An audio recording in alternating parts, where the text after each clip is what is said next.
اعوذ باللہ من الشیطان الرجیم، بسم اللہ الرحمن الرحیم۔ اذ قال اللہ، یاد کرو جب اللہ نے کہا، یا عیسیٰ، اے عیسیٰ علیہ السلام، انی بلا شبہ میں متوفی کا پورا لینے والا ہوں تجھے، ورافعک اور اٹھانے والا ہوں تجھے، الیہ اپنی طرف، ومطہرک اور پاک کرنے والا ہوں تجھے، من الذین ان لوگوں سے جنہوں نے کفر کیا، وجاعلو اور کرنے والا ہوں الذین ان لوگوں کو جنہوں نے اتبعو کا اتباع کیا تیرا، فوقا اوپر،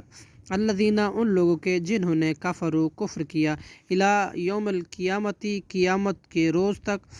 ثم پھر الیہ میری ہی طرف، مرجعکم تمہارا لوٹ کر آنا ہے، فاحکم پھر میں فیصلہ کروں گا، بینکم تمہارے درمیان، فیما ان باتوں کا جو کنتم تھے تم فیہ تختلفون ان میں اختلاف کرتے، فاما پس لیکن الذین وہ لوگ جنہوں نے کفر کیا، فاعذبہم تو میں عذاب دوں گا انہیں، عذاب شدید سخت، فی دنیا میں، والآخرتی اور آخرت میں، وما اور نہیں ہوگا، لہم ان کے لیے، من الناصرین کوئی مددگار۔ صدق اللہ العظیم۔